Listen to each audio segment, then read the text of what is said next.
Bismillahirrahmanirrahim. My name is Dr. Muazzam Manzoor and I'm your coach for entry test preparation. Today we are going to talk about the tips to score 100% marks in entry test physics. Tip number 1. Study the provided syllabus carefully and try to break it out the required content in your textbook. Entry test sometimes आपको syllabus provide करते हैं और उस syllabus में से ही आपका paper बनना होता है एंड समटाइम्स ऐसा भी होता है कि एंटायर टेक्स्ट बुक ही आपका सिलेबस होता है।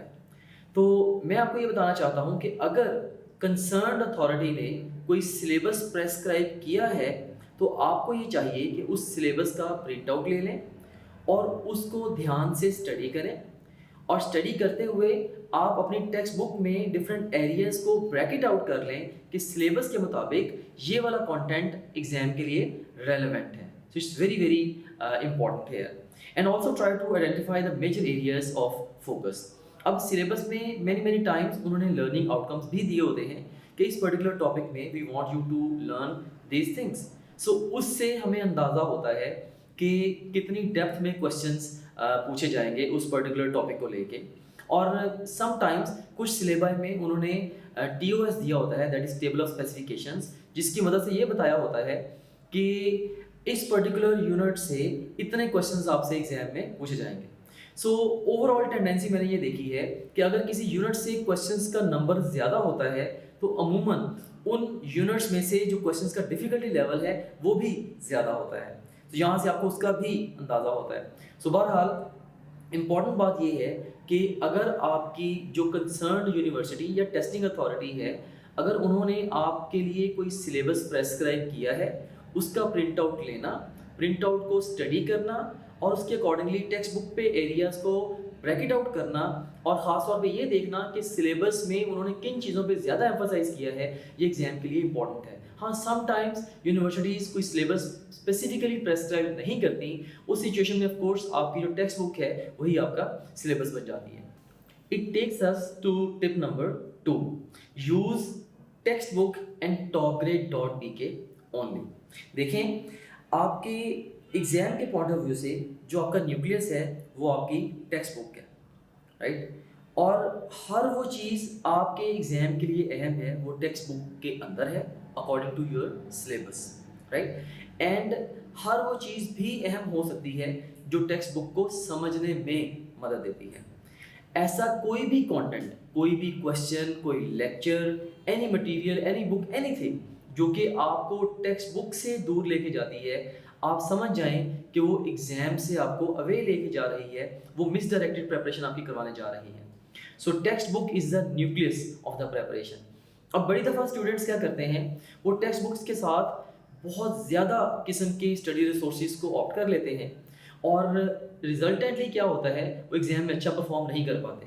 लाइक मेरी अपनी एक फाइंडिंग ये है कि वो बच्चे जो कि बेतहाशा मेहनत करते हैं एग्ज़ाम की प्रेपरेशन के लिए, लाइक मेहनती स्टूडेंट्स के फेलियर का जो नंबर 1 कॉज है वो स्कैटर्ड प्रेपरेशन है। वो क्या करेंगे, एक ही सब्जेक्ट के लिए वो अकेडमी के नोट्स और बुक्स और क्लास के लेक्चर नोट्स और कई सारी अकेडमीज़ के टेस्ट और उसके बाद फिर कई MCAT बुक्स और फिर ऑनलाइन रिसोर्सेज बहुत कुछ ऐसे इकट्ठा कर लेते हैं कि उस सब को फिर वो इकट्ठा प्रिपेयर करने की कोशिश करते हैं। आपके पास टाइम लिमिटेड है, आपकी एफर्ट्स लिमिटेड हैं और सिलेबस बेतहाशा है, तो थोड़े से टाइम में सब कुछ कवर करना इस तरीके से पॉसिबल नहीं होता। सो वो बच्चे बजाय कि एक्चुअली स्टडी पे फोकस करें, उनका टाइम बेतहाशा टाइम वर्क गर्दानी में जाता है। वो एक रिजोर्स से दूसरे रिजोर्स तक जंप करते रहते हैं और एक्चुअल जो करने वाला काम है तैयारी, वो उसको नहीं करते, राइट?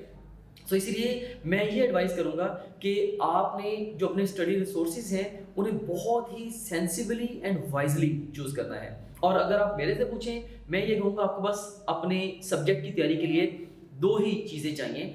नंबर 1 आपकी अपनी text book and number 2 top grade app, क्योंकि टॉप ग्रेड ऐप में आपको वो सब कुछ मिल जाएगा जो कि आपको आपके एग्जाम की प्रिपरेशन के लिए रिक्वायर्ड है। लाइक आपको लेक्चर्स चाहिए, आपको रिवीजन के लिए मटेरियल चाहिए, आपको पास क्वेश्चंस चाहिए, टॉपिक वाइज पास क्वेश्चंस चाहिए, आपको प्रैक्टिस के लिए बेतहाशा क्वेश्चंस चाहिए।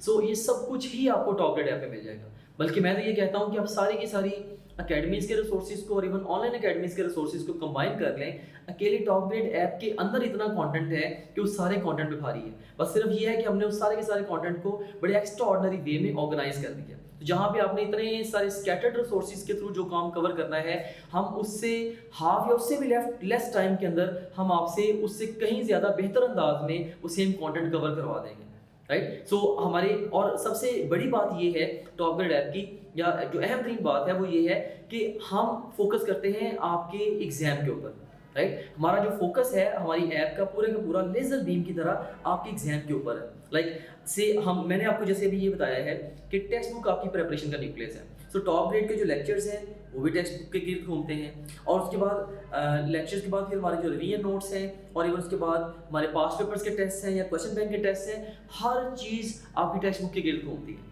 सो आपने अपनी टेक्स्ट बुक ही को प्रिपेयर करना है। सो मेरी ये वाली एडवाइस ले लें कि अपनी टेक्स्ट बुक और टॉप ग्रेड ऐप, बस इन दो चीज़ों से अपने सब्जेक्ट को प्रिपेयर करें, दैट्स मोर देन इनफ। इस सारे के बाद अगर आपके पास टाइम बच जाए फिर मे भी आप किसी और रिसोर्स को प्रिपेयर करने का सोचें, लेकिन आई एम 99% श्योर कि ये इतना काम है कि आपके पास टाइम बचेगा ही नहीं किसी और रिसोर्स को ऑप्ट करने का और उसको स्टडी करने का। Alright, so it takes me to tip number 3, prepare topics rather than chapters. अब बच्चे एक बहुत बड़ी जो गलती करते हैं वो ये करते हैं कि वो चैप्टर बाय चैप्टर अपनी बुक को प्रिपेयर करते हैं, और मैं आपको ये एडवाइस कर रहा हूँ कि आपने टॉपिक बाय टॉपिक अपनी बुक को या अपने सब्जेक्ट को प्रिपेयर करना है। देखिए, जब आप एक टाइम पे एक चैप्टर पे फोकस कर रहे हैं, एक चैप्टर के अंदर में भी 15 टॉपिक्स हैं, तो हर टॉपिक को लेके उसको जस्टिफाई कर पाना बड़ा मुश्किल है।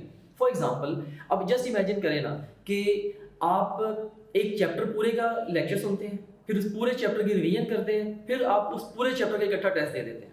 तो एक बहुत अहम तरीन कंसर्न ये था तैयारी करते हुए कि किस पर्टिकुलर टॉपिक में से एग्जाम क्वेश्चन कैसे पूछता है। तो आपकी ये वाली अप्रोच तो डेवलप नहीं हुई। एक ही टाइम पे आप 10 टॉपिक्स पे या 15 टॉपिक्स पे फोकस कर रहे हो, तो आप इससे फाइन ट्यून्ड तैयारी नहीं कर सकते। ये बड़ी आपकी ग्रॉस सी या क्रूड सी प्रिपरेशन होती है। अगर आपने अपनी प्रिपरेशन को रिफाइन करना है, सुपर रिफाइन करना है, तो आप अपने माइंडसेट को चेंज करें। आपने चैप्टर बाय चैप्टर नहीं बल्कि टॉपिक बाय टॉपिक जाना है। सो टॉप ग्रेड ऐप की बहुत बड़ी स्ट्रेंथ ये है कि हम आपको टॉपिक बाय टॉपिक तैयारी करवाते हैं। आपको सिर्फ एक ही टॉपिक का आपको पहले लेक्चर देते हैं, फिर उसी टॉपिक की रिवीजन स्लाइड्स के थ्रू रिवीजन करवाते हैं, फिर उसी टॉपिक के पास पेपर्स का या पास क्वेश्चंस का टेस्ट लेते हैं। और इसका फ़ायदा ये होता है कि अब जस्ट इमेजिन करें ना कि एक टॉपिक है, उसके लास्ट 10 ईयर्स के पास क्वेश्चंस का इकट्ठा मैंने आपसे टेस्ट ले लिया। अब आपको क्लियरली पता है कि यार यहाँ से इस पर्टिकुलर टॉपिक से इस अंदाज से एग्जामिनर क्वेश्चन पूछता रहा है पास्ट में। सो तकरीबन पास क्वेश्चंस जैसे ही क्वेश्चंस आपको ऑनवर्ड्स भी आ जाएंगे आपके अपकमिंग एग्जाम के अंदर, राइट। सो इससे आपकी एग्जैक्ट अप्रोच बन पाती है। अगर फर्ज करें कि मैं पूरे के पूरे चैप्टर के पास क्वेश्चंस का इकट्ठा टेस्ट ले भी लेता, तो एक टॉपिक को लेके आपकी बड़ी रिफाइंड अप्रोच नहीं बननी थी। तो इसी तरीके से हर टॉपिक के आपको हमारी ऐप के अंदर क्वेश्चंस मिल जाएंगे, लाइक जो other than the pass questions हैं आपकी प्रैक्टिस के लिए। सो इस तरह से एक एक टॉपिक को आप करके परफेक्ट कर सकते हैं। देखिए, एक टॉपिक आपका परफेक्शन तक कब पहुंचता है, as far as your entrance exam is concerned, जब आप उस टॉपिक की टेक्स्ट बुक को थॉरली और कॉन्सेप्चुअली स्टडी कर लेते हैं, और उसकी फास्ट रिवीजन का कोई ना कोई मेथड डिवाइस कर लेते हैं, उसमें से पास क्वेश्चंस और ऑल पॉसिबल क्वेश्चंस की इवन प्रैक्टिस कर लेते हैं। जब ये 5 काम आप कर लेते हैं अपनी किसी भी टॉपिक को लेके, तो फिर आप कह सकते हैं कि यस, ये वाला टॉपिक मेरा एग्जाम के लिए प्रिपेयर्ड है, राइट। सो अपने माइंडसेट को चेंज कीजिए। आपने आज के बाद चैप्टर्स की तैयारी नहीं करनी बल्कि टॉपिक्स की तैयारी करनी है। टॉपिक बाय टॉपिक अपनी बुक को लेके जाएं, and you must enable fast revision while studying each topic. जैसे कि मैंने आपको ऑलरेडी एक्सप्लेन किया। देखिए कि एक दिन ऐसा आएगा जब बेतहाशा कंटेंट आपने इकट्ठा कवर करना है।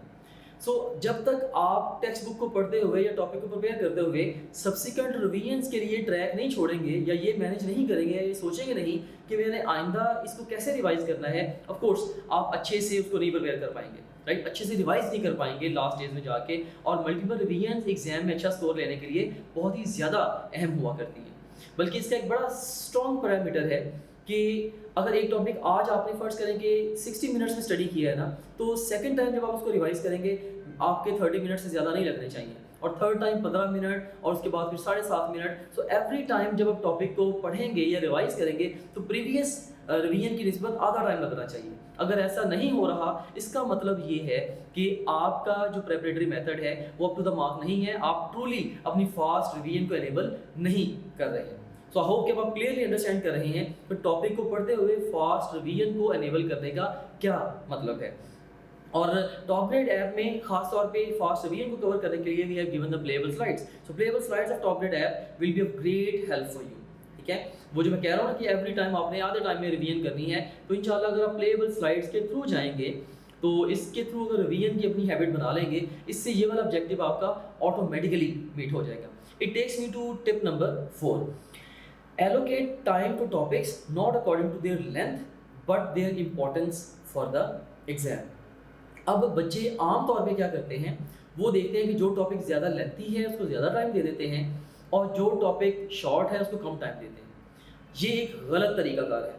आपने टॉपिक्स को टाइम देना है एग्जाम के लिए उनकी इम्पोर्टेंस को व्यू में रखते हुए। Like your more focus should be on most likely to be tested areas. जो ज़्यादा अहम एरियाज हैं एग्जाम के पॉइंट ऑफ व्यू से, आपने उन्हें ज़्यादा टाइम देना है। और ये जनरली ये एक अंडरस्टैंडिंग है कि आपका 2/3 पेपर आपके 1/3 सिलेबस में से आता है।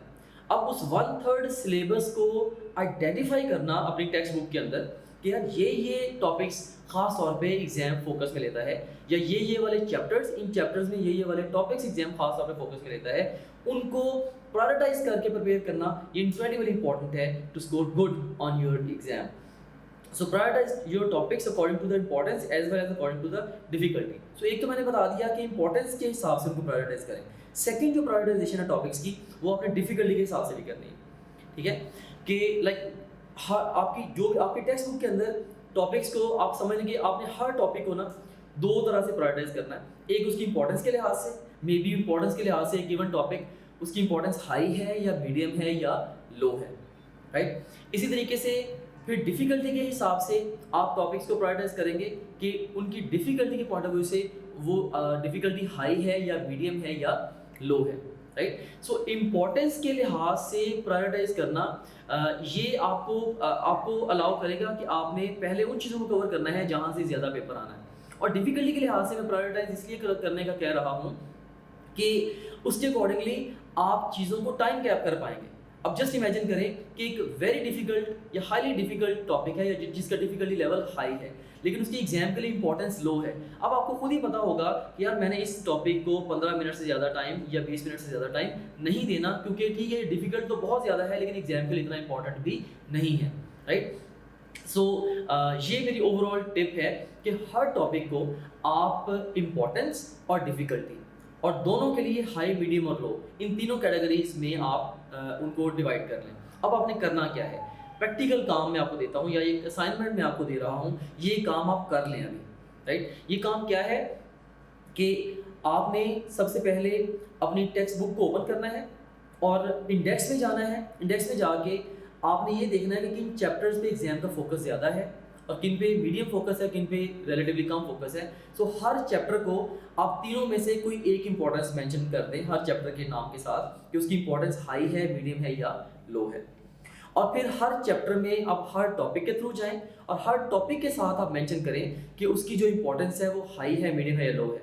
ऐसा करने का एक तरीकाकार ये भी है कि आप हाई को नंबर में भी 1 दे दें और मीडियम को नंबर 2 दे दें और लो को नंबर 3 दे दें। हर टॉपिक के साथ आप 1, 2 या 3 लिख दें, keeping in view the importance. So अहम 3 टॉपिक्स के साथ आप 1 लिख देंगे, मीडियम इंपॉर्टेंस वाले टॉपिक्स के साथ आप 2 लिख देंगे और लो इंपॉर्टेंस वाले के साथ आप 3 लिख देंगे। सो इस तरह से आपने पूरी बुक के थ्रू जाना है। लाइक पूरी बुक के जो टॉपिक्स हैं अब इंपॉर्टेंस के हिसाब से आपने उनको सेग्रीगेट कर लिया, उनको 1, 2 और 3 का टाइटल दे दिया। अब आपने सेकंड राउंड लगाना है। सेकंड राउंड आपने लगाना है डिफिकल्टी के पॉइंट ऑफ व्यू से।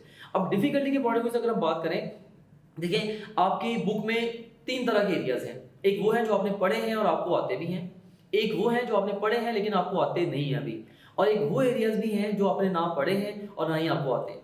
समझ लें कि अब वो एरियाज जो कि आपको आते हैं वो आपके लिए इजी हैं, जो आपने पढ़े हैं लेकिन अभी उनको लेकर आप कॉन्फिडेंट नहीं है, उनका डिफिकल्टी लेवल मीडियम है, और फिर जो ना आपने पढ़े हैं और ना आपको आते हैं उनका डिफिकल्टी लेवल हाई है, राइट। सो अब इस चीज़ को मद्देनजर रखते हुए पूरी बुक के थ्रू आप दोबारा जाएं और आप हर टॉपिक को अब लेबल करें। अगर उसका डिफिकल्टी लेवल, फॉर एग्जांपल अगर उसका डिफिकल्टी लेवल हाई है उसके साथ आप ए मेंशन कर दें। अगर मीडियम है तो बी, और अगर उसका डिफिकल्टी लेवल लो है तो सी मेंशन कर दें। सो इस तरह से हमने क्या किया, अभी तक हमने हर टॉपिक को अल्टीमेटली एक डिजिट और एक अल्फाबेट असाइन कर दिया। जो डिजिट असाइन किया 1, 2 या 3 ये उसकी इंपॉर्टेंस का डिजिट है, और जो अल्फाबेट हमने हर टॉपिक को असाइन किया ये उसकी डिफिकल्टी का अल्फाबेट है, राइट। सो अब इसके अकॉर्डिंगली अब देखें कि आपके बुक के अंदर ओवरऑल आपके 9 किस्म के टॉपिक्स बन जाएंगे। अब ये इस टेबल की मदद से मैं एक्सप्लेन कर रहा हूँ। इसमें आप देखें कि let me Orient you towards this table. इस टेबल में एक्सट्रीम लेफ्ट कॉलम में ऑफ कोर्स ये मैंने मेंशन किया हुआ कि ये टॉपिक प्रायोरिटाइजेशन टूल है। एक्सट्रीम लेफ्ट कॉलम में ये देखिए डिफिकल्टी मेंशन्ड है, जैसे हाई, मीडियम और लो डिफिकल्टी वाले टॉपिक्स हैं, और जो टॉप रो है इसके अंदर इंपॉर्टेंस के पॉइंट ऑफ व्यू से मेंशन्ड है हाई, मीडियम और लो इंपॉर्टेंस वाले टॉपिक्स हैं। अब देख सकते हैं कि हाई इंपॉर्टेंस वाले टॉपिक्स को हमने 1 लेबल किया, मीडियम वालों को 2 और लो वालों को हमने 3 लेबल किया। हाई डिफिकल्टी वाले टॉपिक्स को हमने ए लेबल किया, मीडियम डिफिकल्टी वालों को बी लेबल किया और लो डिफिकल्टी वालों को हमने सी लेबल किया। अब हर टॉपिक के नतीजे में देखें कि हर टॉपिक को अल्टीमेटली इनके कॉम्बिनेशन से उसकी इंपॉर्टेंस और डिफिकल्टी खुद निकल आएगी। लाइक आप जैसे देख सकते हैं कि ये 1A है। 1A का मतलब है कि इसकी एग्जाम के लिए इंपॉर्टेंस हाई है और डिफिकल्टी भी आपके लिए हाई है। सो सबसे ज़्यादा मार आपको यहाँ से पढ़नी है, तो सबसे पहले आपको इसको कवर करना पड़ेगा। इसके बाद फिर अब दूसरे नंबर पे आपने क्या करना है, से जैसे 1B का क्या मतलब है कि इसकी एग्जाम के लिए जो इंपॉर्टेंस है वो हाई है, लेकिन डिफिकल्टी इसकी मीडियम है, मीन थोड़ी सी आप एफर्ट करेंगे ये भी प्रिपेयर हो जाएगा। सो पहले आपने 1A को कवर करना है, फिर 1B को कवर करना है, और उसके बाद फिर नंबर 3 पे आपने 1C को कवर करना है। 1C का क्या मतलब है कि इनकी इंपॉर्टेंस हाई है, डिफिकल्टी इनकी लो है, मतलब आपको ऑलरेडी आते हैं, बस यहाँ से भी थोड़ी सी अपने एफर्ट और करनी है एंड इट्स गॉन, राइट। सो इस तरह से देखें आपने हाई इंपॉर्टेंस वाले टॉपिक्स को पहले कवर करते चले जाना है। इसी तरीके से फिर आपने 2A 2B 2C और 3A 3B 3C इस सीक्वेंस को लेके जाना है। तो ये मैं एनिमेशंस की मदद से आपको बता भी रहा हूँ। जैसे देखें 1A 1B then 1C 2A 2B 2C, फिर लास्ट पे आपने कवर करना है 3A 3B और 3C टॉपिक्स को। और once again I would like to repeat one thing कि मेनली हम टॉपिक्स को प्रायोरिटाइज कर रहे हैं उनकी इंपॉर्टेंस के हिसाब से। तो आपने उनकी अहमियत के पॉइंट ऑफ व्यू से पहले अहम तरीन, फिर मीडियम इंपॉर्टेंस वाले, फिर लो इंपॉर्टेंस वाले टॉपिक्स को प्रिपेयर करना है।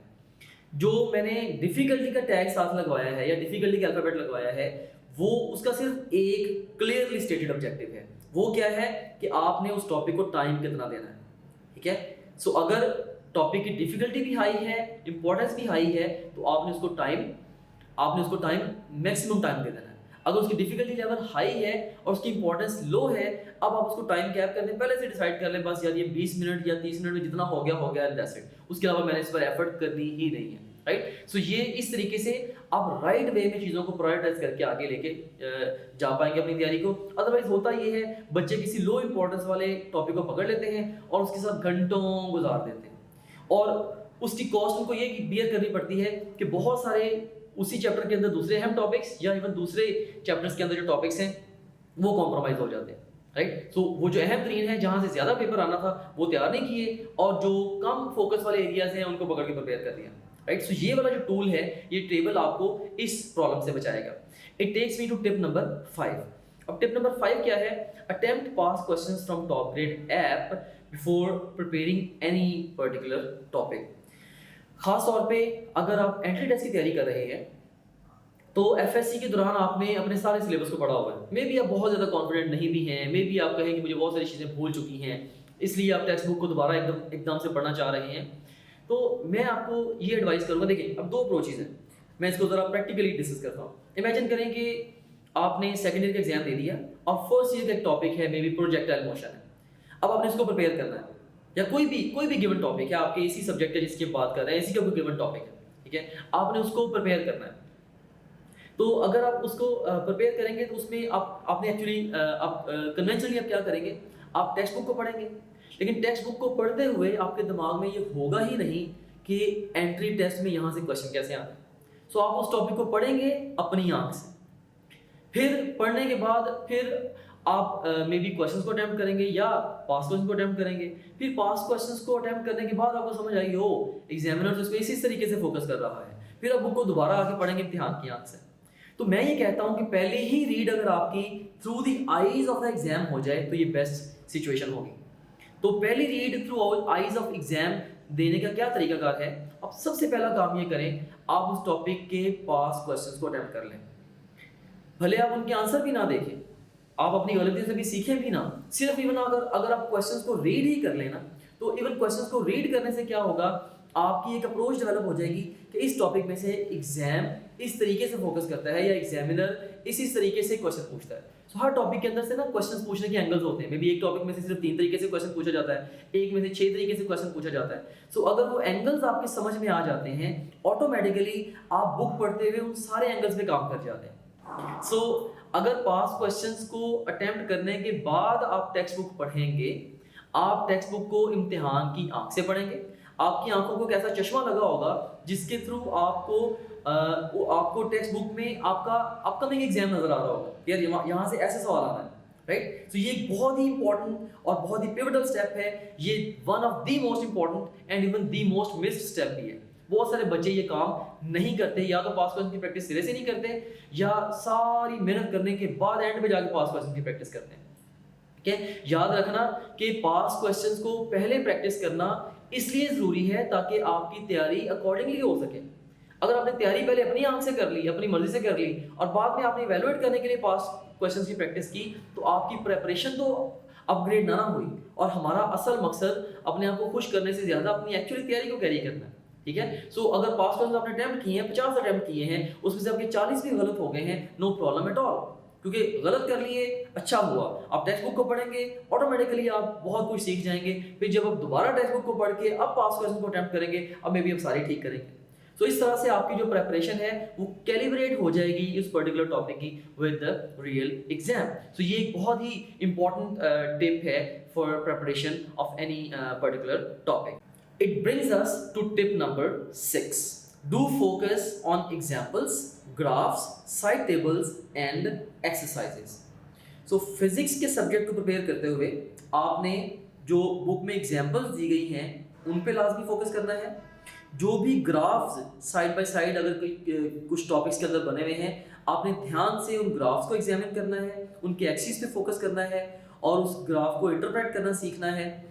और इसी तरीके से कुछ कुछ जगहों पे जो साइड टेबल्स दिए गए हैं, आपने उन साइड टेबल्स को भी केयरफुली देख लेना है और उनको अगर जरूरत पड़े तो मेमोराइज भी कर लेना है। एंड एक्सरसाइजेस एक बड़ा अहम एस्पेक्ट है फिजिक्स की तैयारी का, और बच्चे बड़ी दफ़ा एक्सरसाइजेस को इग्नोर कर देते हैं। तो याद रखना कि एक्सरसाइजेस को प्रिपेयर करना as far as the subject of physics is concerned, it's very very important. और इसमें एक्सरसाइजेस में क्या करना है आपने, एक तो जो एक्सरसाइजेस के अंदर डिफरेंट न्यूमेरिकल्स दिए गए हैं, आपने उन्हें अच्छे तरीके से प्रिपेयर करना है, क्योंकि उन न्यूमेरिकल्स को यूज करके किसी न किसी वे में एग्जामिनर्स आपके लिए क्वेश्चंस फॉर्मुलेट कर देते हैं। एंड सेकेंडली, इवन जो शॉर्ट क्वेश्चंस एक्सरसाइज के अंदर दिए गए हैं, उन शॉर्ट क्वेश्चंस को यूज करके समहाउ वो क्वेश्चंस फॉर्मुलेट कर देते हैं। तो उन शॉर्ट क्वेश्चंस को भी पढ़ के ओवरव्यू से आपको उनका आंसर भी आना चाहिए, right. So this was tip number 6 and now let's talk about tip number 7। While studying any topic of physics, make your notes of formulas. So आप कोई भी टॉपिक पढ़ रहे हैं किसी भी चैप्टर में, तो आप कहीं ना कहीं अपने हैंडआउट्स बनाने शुरू कर दें, और हर चैप्टर एक चैप्टर की हेडिंग दें, उसके नीचे पहले टॉपिक की हेडिंग दें, और उस टॉपिक से रिलेटेड जितने भी फॉर्मूलाज हैं या 1 या 2 फॉर्मूलाज वो मेंशन कर दें। देन नेक्स्ट टॉपिक, उसके फॉर्मूलाज। सो इस तरह से आप फॉर्मूलाज के अपने नोट्स बनाएं, और फिर आप तमाम फॉर्मूलाज को मेमोराइज भी करें। और मेमोराइज करने के लिए एक आप वे यूज कर सकते हैं कि जो मिलते जुलते फॉर्मूलाज हैं उनको आप ग्रुप करके आप उनको इकट्ठा भी मेमोराइज कर सकते हैं, राइट। जो आपस में मिलते जुलते हैं, अगर आप उनको ग्रुप करके इकट्ठा मेमोराइज करेंगे तो गलती के चांसेस कम हो जाएंगे, right. So you can make formula groups as well. और फॉर्मूलाज के लिए नोट्स बनाना इट्स इंपॉर्टेंट, और इससे भी इंपॉर्टेंट बात क्या है कि आपने इन फॉर्मूलाज को यूज करके क्वेश्चंस को सॉल्व करना सीखना है, राइट। सो इमेजिन करें कि आपने पूरी की पूरी टेक्स्ट बुक के थ्रू आप गए हैं और सारे के सारे फॉर्मूलाज आपने चैप्टर वाइज और टॉपिक वाइज अरेंज कर लिए हैं और आपने उनको मेमोराइज भी कर लिया है। अब जब भी आप फिजिक्स का कोई क्वेश्चन अटेम्प्ट करेंगे जिसमें कोई फार्मूला की एप्लीकेशन इन्वॉल्व है, ऑफ कोर्स आप एक सीक्वेंस के साथ देख पाएंगे कि भाई मेरा कौन सा फार्मूला इस क्वेश्चन के ऊपर अप्लाई होना है, तब ये क्वेश्चन अनलॉक होगा, राइट। और इमेजिन करें अगर आपको फार्मूला प्रॉपरली याद ही नहीं है, आप फार्मूला को एग्जैक्ट रिकॉल नहीं कर पाएंगे, तो मे बी एक भी वैल्यू अगर प्लस माइनस हुई तो आपका क्वेश्चन रॉन्ग हो जाएगा, राइट। सो इसीलिए मैं एम्फसाइज कर रहा हूँ कि फॉर्मूलाज के नोट्स खुद से बनाना और उन्हें मेमोराइज करना अच्छे से और फिर उन्हें अप्लाई करना सीखना क्वेश्चंस के ऊपर, ये बहुत ही इंपॉर्टेंट है। So learn to apply formulas to a variety of questions. So जब तक आप डिफरेंट क्वेश्चंस पे फॉर्मूलाज को अप्लाई करके उनको सॉल्व करना नहीं सीखेंगे, मे बी आपको अकेले फॉर्मूलाज को मेमोराइज करने का फायदा उस तरह से नहीं होगा। It takes us to tip number 8, learn shortcuts and tricks for quicker calculations. अब बच्चों की फिजिक्स की कैलकुलेशन से बड़ी दफ़ा जान जाती है क्योंकि एंट्रेंस एग्जाम में कैलकुलेटर अलाउ नहीं होता और कैलकुलेटर के बगैर क्वेश्चंस को अटेम्प्ट करना, खासतौर पर जिनमें कैलकुलेशन इन्वॉल्व हों, लाइक बच्चे इससे बहुत ज़्यादा घबरा जाते हैं। तो आपने शॉर्टकट्स और ट्रिक्स सीखने हैं क्विकर कैलकुलेशंस को परफॉर्म करने के लिए। इसके लिए मैंने एक अलग से वीडियो भी रिकॉर्ड कर दी है जिसमें सारे के सारे जो लाइक जो मेजर कैलकुलेशंस हैं, जैसे एडिशन, सब्ट्रैक्शन है या मल्टीप्लिकेशन, डिवीजन है, इवन स्क्वायर रूट है या एक्सपोनेंट से रिलेटेड जो कैलकुलेशंस हैं, लॉ की बेसिक कैलकुलेशंस हैं, इनके सारे शॉर्टकट्स मैंने उसके अंदर सिखा दिए हैं। तो आप उस वीडियो को केयरफुली देख लें और जो स्किल्स उसके अंदर मैं सिखा रहा हूँ उनको आप प्रैक्टिस कर लें। आई स्ट्रांगली बिलीव कि अगर आप सिर्फ कोई 4 से 6 घंटे जो मैं वीडियो आपको वो जो वीडियो है मेरी शॉर्टकट्स वाली, अगर आप उस वीडियो को देख के 4 से 6 घंटे हर एक स्किल जो उसके अंदर मैं आपको सिखा रहा हूँ या हर एक शॉर्टकट जो आपको सिखा रहा हूँ उसको प्रैक्टिस कर लेंगे, तो उसके बाद कभी भी आपको जो बेसिक कैलकुलेशन है वो परेशान नहीं करेंगे। सो मैं स्ट्रांगली एडवाइस करूँगा कि वो वीडियो मेरी आप लाजमी देख लें। And it takes us to tip number 9। अगर कोई एक अहम तरीन टिप फिजिक्स की एंट्री टेस्ट की तैयारी के लिए मैं आपको दे सकता हूँ, that is MCQs practice. MCQs practice is the key to success. जितने ज़्यादा एमसीक्यूज आप अटेम्प्ट करेंगे और जितनी ज़्यादा गलतियाँ करेंगे और अपनी गलतियों से सीखेंगे, उतने आपके फिजिक्स में अच्छे नंबर आएंगे। एक सर्टन नंबर ऑफ मार्क्स लेने के लिए आपको सर्टन नंबर ऑफ मिस्टेक्स करनी ही पड़ेगी। तो आई वुड एडवाइज यू कि आप टॉप ग्रेड ऐप के तमाम फिजिक्स के एमसीक्यूज को अटेम्प्ट करें, तमाम पास क्वेश्चंस भी और जनरल क्वेश्चन बैंक के पूल के जो क्वेश्चंस हैं वो भी सारे के सारे अटेम्प्ट करें। Good few thousand questions app में आपको दिए गए हैं, उनमें से आपने कोशिश करनी कि एक भी क्वेश्चन अनअटेम्प्टेड नहीं छोड़ना। और इंशाल्लाह अगर आप 100% क्वेश्चंस को अटेम्प्ट कर लेते हैं फिजिक्स के और जो आपके गलत हों उनसे सीख लेते हैं, तो आपके एग्जाम में 100% मार्क्स आ जाएंगे, राइट। क्योंकि मोस्ट प्रॉब्ली वही क्वेश्चन एग्जाम में अपीयर होंगे या ज़्यादा से ज़्यादा ये हो सकता है कि उनके स्लाइड वेरिएबल्स अपीयर हो जाएंगे।